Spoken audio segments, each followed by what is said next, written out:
നമസ്കാരം. Pattambi ഭൂരേഖ തഹസിൽദാറും election master ട്രെയിനറും അതിലുപരി പട്ടാമ്പിയുടെ AERഉം കൂടിയായ സെയ്ദ് മുഹമ്മദ് സാറാണ് നമ്മുടെ കൂടെ ഇന്ന് ചേരുന്നത്. ഇലക്ഷൻ കമ്മീഷൻ വോട്ടർ പട്ടിക റദ്ദാക്കിയതും അതായത് SIR പ്രഖ്യാപിച്ച സാഹചര്യത്തിലും നമുക്ക് ഒരുപാട് സംശയങ്ങളുണ്ട്. ആ സംശയങ്ങൾ ദൂരീകരിക്കാൻ കൂടി വേണ്ടിയാണ് സാർ ഇന്ന് നമ്മളൊപ്പം ചേരുന്നത്. അപ്പോൾ സാറിനോട് ചില ചോദ്യങ്ങളുണ്ട്. അതായത് കേരളം ഇപ്പൊ 2 ദിവസമായിട്ട് ഈ ഉത്കണ്ഠയോടെ കേട്ടുവരുന്ന ഒരു ടേമാണ് SIR എന്ന് പറയുന്നത്. ശരിക്കും എന്താണ് SIR? SIR എന്ന് പറഞ്ഞു കഴിഞ്ഞാൽ ഇലക്ഷൻ കമ്മീഷൻ ഓഫ് ഇന്ത്യ 1ാം ഘട്ട SIR ആദ്യമേ അവസാനിപ്പിച്ചിരുന്നു. നിങ്ങൾക്കറിയാം, ബീഹാറിൽ. അതായിരുന്നു ഫസ്റ്റ് ഫേസ്. ബീഹാർ ഇപ്പോൾ അതിന്റെ നിയമസഭാ ഇലക്ഷനിലേക്ക് പോയിട്ടുണ്ട്. 2ാമത്തെ ഫേസ് ഇപ്പോൾ പ്രഖ്യാപിച്ചിരിക്കുകയാണ്. 2ാമത്തെ ഫേസിൽ കേരളം ഉൾപ്പെടെ രാജസ്ഥാൻ, ഉത്തർപ്രദേശ്, മധ്യപ്രദേശ്, ഛത്തീസ്ഗഡ്, വെസ്റ്റ് ബംഗാൾ, തമിഴ്നാട് ഉൾപ്പെടെ 12 സംസ്ഥാനങ്ങളിലാണ് SIR പ്രഖ്യാപിച്ചിട്ടുള്ളത്. അതായത് വോട്ടർ പട്ടികയുടെ തീവ്ര പുതുക്കൽ. അതാണ് SIR കൊണ്ട് ഉദ്ദേശിക്കുന്നത്. അപ്പോ ഇപ്പൊ നമുക്ക് ആർക്കും വോട്ട് ചെയ്യാൻ പറ്റില്ലേ? അതൊരു ഷെഡ്യൂളാണ്. Election commission of India SIR പ്രഖ്യാപിച്ചത്, അതിന്റെ ഷെഡ്യൂൾ ആരംഭിച്ചിരിക്കുന്നത് 27ാം തീയതി മുതലാണ്. 27ാം തീയതി ഇലക്ഷൻ കമ്മീഷൻ ഓഫ് ഇന്ത്യ എന്ത് ചെയ്തു എന്ന് വെച്ചിട്ടുണ്ടെങ്കിൽ, എന്യൂമറേഷൻ ഫോം, ഓരോ വോട്ടറുടെയും പേരിലുള്ള എന്യൂമറേഷൻ ഫോം പ്രിന്റ് ചെയ്ത് മാറ്റി. എന്നിട്ട് 28ാം തീയതി ഇലക്ഷൻ കമ്മീഷൻ ഓഫ് ഇന്ത്യ നമ്മുടെ വോട്ടർ പട്ടിക അപ്പാടെ മരവിപ്പിച്ചു. സാധാരണ എല്ലാ വർഷവും നമുക്ക് വോട്ടർ പട്ടിക പുതുക്കലുണ്ട്. അതിനോടനുബന്ധിച്ച് നമ്മൾ ലോക്ക് ചെയ്യാറുണ്ട്. ഈസിയായി ഇത് ലോക്ക് ചെയ്യാറുണ്ട്. പക്ഷേ എപ്പോഴും ലോക്ക് ചെയ്യുന്ന പോലെയല്ല ഇപ്രാവശ്യം ലോക്ക് ചെയ്തിട്ടുള്ളത്.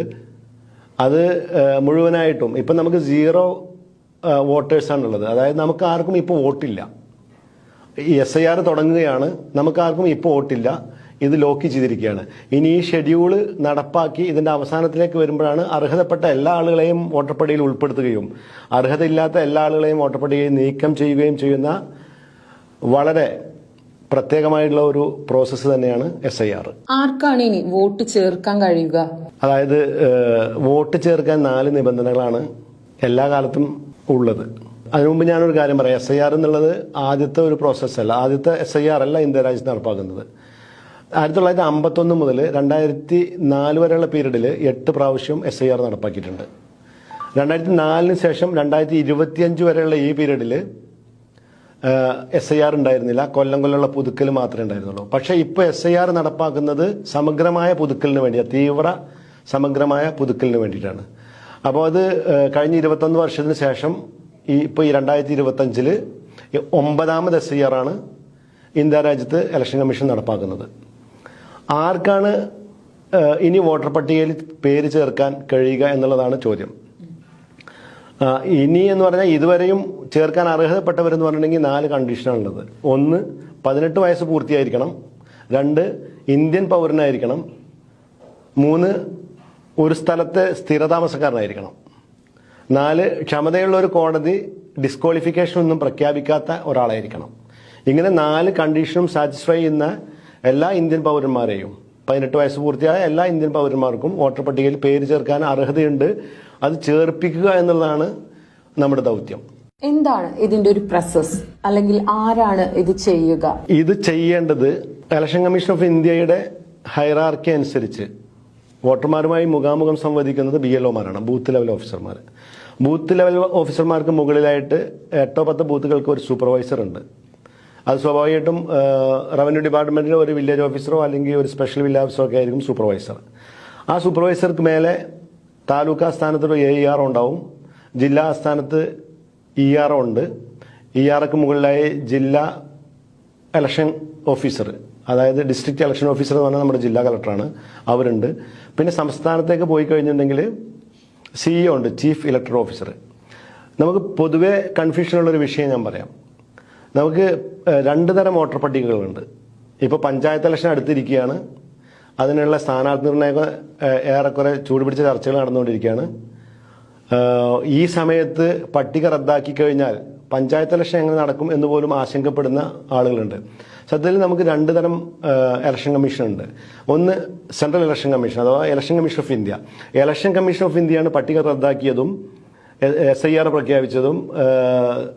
അവരാണ് സംസ്ഥാനത്തേക്കും അതുപോലെ തന്നെ ലോക്സഭയിലേക്കുള്ള ഇലക്ഷൻ നടത്തുന്നത്. പക്ഷേ പഞ്ചായത്ത് ഇലക്ഷൻ നടക്കുന്നത് സ്റ്റേറ്റ് ഇലക്ഷൻ കമ്മീഷണറാണ്.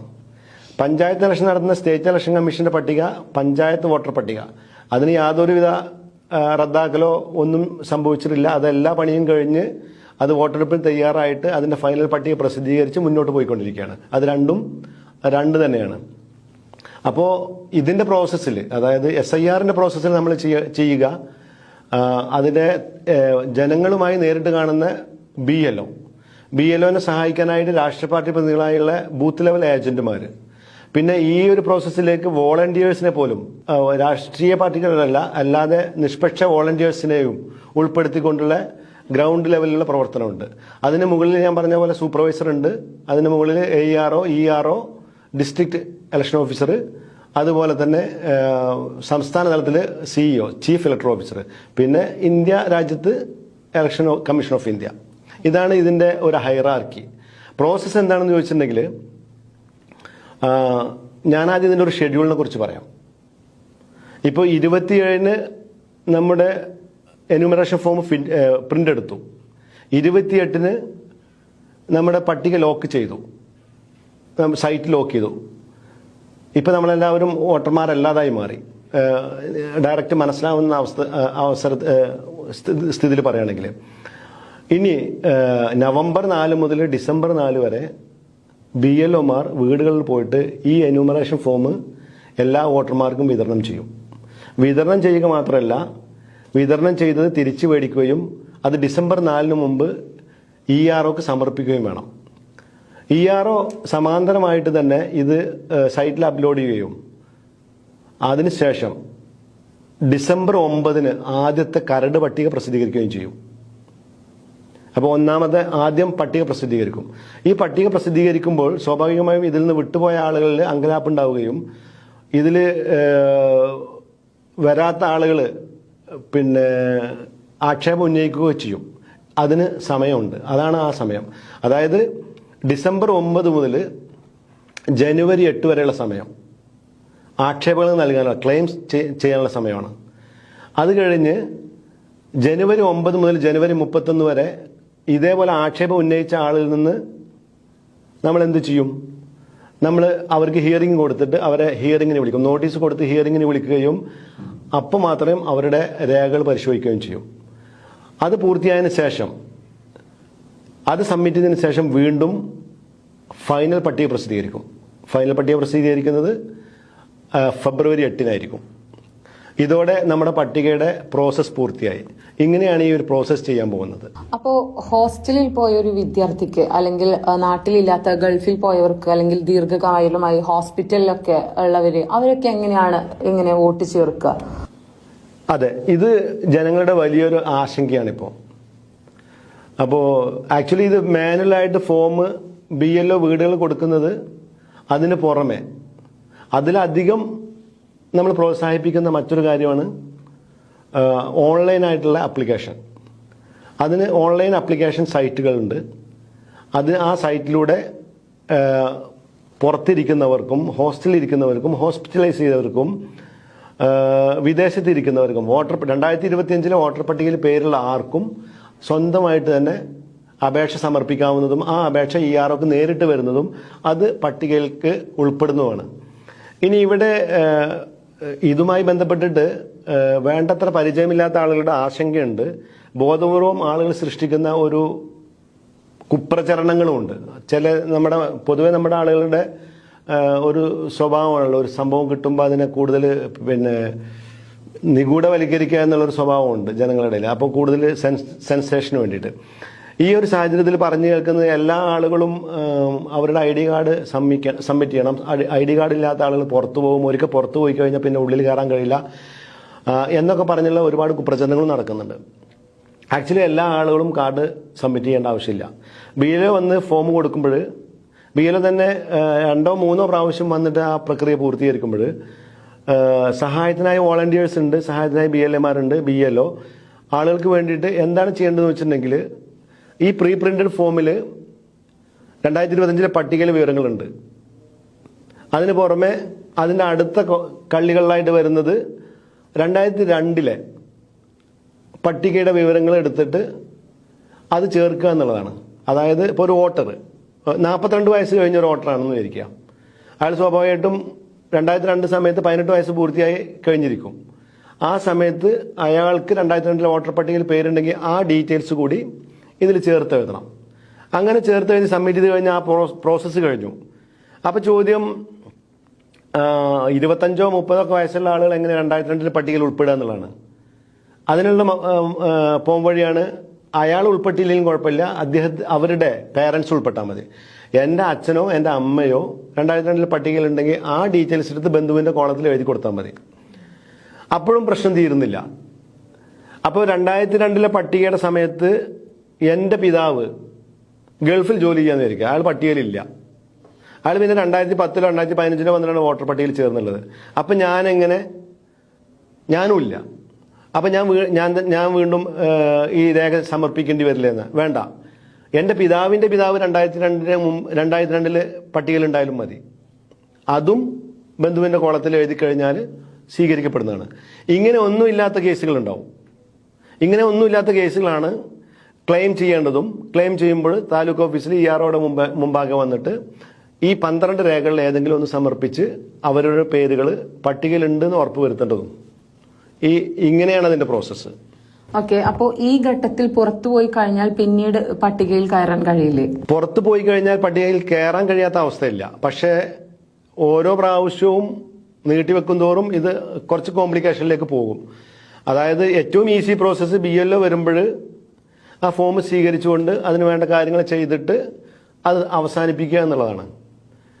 അവിടെ കൊണ്ട് കഴിയാത്ത ഒരാൾ പിന്നീട് എന്താണ് ചെയ്യേണ്ടത്? പിന്നീട് ഇപ്പം ക്ലെയിം കഴിഞ്ഞു, ക്ലെയിമിലും സ്വീകരിക്കപ്പെട്ടില്ല എന്ന് വിചാരിക്കുക. അതോടെ പ്രോസസ്സ് തീരുന്നില്ല. അപ്പീലിന് പോകാം. ഫൈനൽ പട്ടിക പ്രസിദ്ധീകരിച്ച ശേഷം ജില്ലാ ഇലക്ടറൽ ഓഫീസർ മുമ്പാകെ 1ാം അപ്പീൽ അതോറിറ്റി അപ്പീലിന് പോകാം. ഈ അപ്പീല് ജില്ലാ കളക്ടർ സ്വീകരിച്ചില്ല എന്നിരിക്കുക, നിർഭാഗ്യവശാൽ അതും തള്ളി. 2ാം അപ്പീലിന് കൊടുക്കാനുള്ള അവകാശമുണ്ട്. അത് ചീഫ് ഇലക്ടറൽ ഓഫീസർ തിരുവനന്തപുരം അല്ലെങ്കിൽ ഓരോ സംസ്ഥാനത്തും അവരവരുടെ ചീഫ് ഇലക്ടറൽ ഓഫീസർക്ക് സമർപ്പിക്കാനുള്ള അവകാശമുണ്ട്. ഇത് രണ്ടും കഴിഞ്ഞു. പക്ഷെ ഒരു കാര്യം ഞാൻ പറയാം, ഈ സാധാരണക്കാരെ സംബന്ധിച്ച് ജില്ലാ കളക്ടറുടെ അടുത്ത് പോക്കോ അല്ലെങ്കിൽ തിരുവനന്തപുരത്തേക്ക് പോക്കോ അത്ര എളുപ്പമുള്ള ഒരു കാര്യമല്ല. നമുക്ക് ഏറ്റവും ഈസിയായ പ്രോസസ്സ് അതിൻ്റെ ഫസ്റ്റ് സ്റ്റേജിൽ തന്നെ അത് BLOയുമായി മുഖാമുഖം ചെയ്ത് തീർക്കുക എന്നുള്ളതാണ്. അതല്ല എന്നുണ്ടെങ്കിൽ അടുത്ത കടമ്പയിലേക്ക് പോകുമ്പോൾ അത് കൂടുതൽ പ്രയത്നം ആവശ്യമുള്ള കാര്യമായിട്ട് വരും. ഇതൊന്നും സാധ്യമായില്ല എന്നിരിക്കുക. ചീഫ് ഇലക്ടറൽ ഓഫീസറും തള്ളിയ ഒരു കേസാണെന്ന് വിചാരിക്കുക.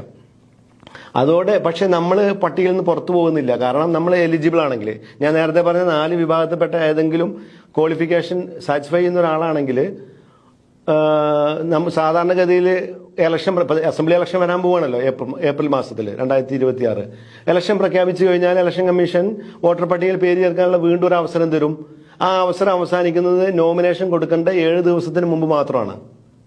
ആ സമയത്ത് നമുക്ക് വോട്ടർ പട്ടികയിൽ പേര് ചേർക്കാനുള്ള അവസരമുണ്ട്. അവസരങ്ങൾ ഒരിക്കലും അവസാനിക്കുന്നില്ല. പക്ഷേ ഏറ്റവും ആദ്യം സ്വീകരിക്കപ്പെടുന്ന അവസരം തന്നെയായിരിക്കും നമ്മുടെ ഏറ്റവും സുരക്ഷിതവും ഏറ്റവും ഈസിയസ്റ്റും ആയിട്ടുള്ള അവസരം. അത് ഉപയോഗിക്കണം. ഓക്കെ. അപ്പോൾ വളരെയധികം ഇൻഫോർമേറ്റീവ് ആയിട്ടുള്ള കാര്യങ്ങളാണ് സാർ നമ്മളുമായിട്ട് പങ്കുവച്ചത്. സാറിന്റെ ഇത്രയും വിലപ്പെട്ട സമയം നമുക്ക് ഇത്രയും ഇലക്ഷനുമായി ബന്ധപ്പെട്ട എല്ലാവരും അതിന്റെ ഒരു ഉത്കണ്ഠയിലും അതറിയാനുള്ള ഒരു തിടുക്കത്തിലുമാണ്. അപ്പോൾ ഈ ഒരു വേളയിൽ സാറിന്റെ ഈ ഒരു വാക്കുകൾ എല്ലാവർക്കും ഗുണകരമാവും. അപ്പോൾ വളരെയധികം നന്ദി sir. Thank you so much. എനിക്ക് പറയാനുള്ളത് പ്രത്യേകിച്ച് ന്യൂജൻ തലമുറയോടാണ്. കാരണം നമ്മൾ ഈ ഒരു അവസരത്തിൽ വോട്ടർ പട്ടികയിൽ നിന്ന് പുറത്തു പോകുന്ന അവസരം ഉണ്ടാവരുത്. കാരണം ഇത് നമ്മുടെ അവകാശങ്ങൾ അല്ലെങ്കിൽ നമ്മുടെ ആവശ്യങ്ങൾ, നമ്മുടെ റൈറ്റ്, അത് അധികാരികളെ ബോധ്യപ്പെടുത്താനുള്ള അവസരമാണ് വോട്ടർ പട്ടികയിൽ ചേരുക എന്നുള്ളത്. അത് വിനിയോഗിക്കുമ്പോഴാണ് നമ്മുടെ ശബ്ദത്തിന് ശബ്ദം ഉണ്ടാവുന്നത്, നമ്മുടെ ആവശ്യങ്ങൾക്ക് ശബ്ദം ഉണ്ടാവുന്നുള്ളൂ. അപ്പോൾ ആവശ്യങ്ങൾക്ക് ശബ്ദം ഉണ്ടാവാൻ വേണ്ടി നമ്മൾ പട്ടികയിലുണ്ടായിരിക്കണം. അതിനുവേണ്ടി എന്ത് ചെയ്യണം? നമ്മൾ ഓൺലൈനായിട്ടോ അല്ലെങ്കിൽ BLOയുടെ ഫോം വാങ്ങിച്ച് ഓഫ്ലൈനായിട്ടോ വിവരമുള്ളവരും ഈ സംവിധാനം ഉപയോഗിക്കാൻ കഴിയുന്നവരും ഓൺലൈൻ സംവിധാനം ഉപയോഗിക്കാൻ കഴിയുന്നവരും എല്ലാവർക്കും ഈസിയസ്റ്റ് ആയിട്ടുള്ള വഴി ഓൺലൈൻ വഴി അപ്ഡേറ്റ് ചെയ്യുക എന്നുള്ളതാണ്. അതാണ് ഏറ്റവും നല്ലത്. 2002 പട്ടിക നമുക്ക് എവിടെ നിന്ന് കിട്ടുമെന്ന് ചോദിച്ചിട്ടുണ്ടെങ്കിൽ അതും ഓൺലൈൻ വഴി തന്നെയാണ് കിട്ടുക. 2002 പട്ടികയും ഓൺലൈൻ വഴി എടുക്കാം, നമ്മുടെ ഫോമും ഓൺലൈൻ വഴി സബ്മിറ്റ് ചെയ്യാം. നമുക്ക് ഓഫ്ലൈനായിട്ട് സബ്മിറ്റ് ചെയ്യുന്നവരും ഓൺലൈനായിട്ട് സബ്മിറ്റ് ചെയ്യുന്നവരും വേറെ കാര്യം ശ്രദ്ധിക്കേണ്ടത്, ഓൺലൈനായി ഈ BLO വരുന്ന ആദ്യത്തെ ഒരു മാസ കാലഘട്ടം ഉണ്ടല്ലോ, നവംബർ 4 മുതൽ ഡിസംബർ 4 വരെയുള്ള ഈ കാലഘട്ടത്തിൽ ആരും ഒരു തരത്തിലുള്ള ഡോക്യുമെന്റുകൾ നൽകേണ്ടതില്ല. ഈ ഫോം ഫില്ല് ചെയ്ത് നൽകുക, പ്ലസ് നമ്മൾ 2002 ഡീറ്റെയിൽസും അതിന്റെ കൂടെ എഴുതി ചേർക്കുക. പിന്നെ പഴയ കാലത്തുള്ള മോശപ്പെട്ട ഫോട്ടോകളൊക്കെ ആണെങ്കിൽ, അതായത് കാലഹരണപ്പെട്ട ഫോട്ടോ ആണെങ്കിൽ പുതിയ ഫോട്ടോ സ്റ്റിക്ക് ചെയ്യുക, ഫോട്ടോ കൂടി റെഡിയാക്കി വെക്കുക.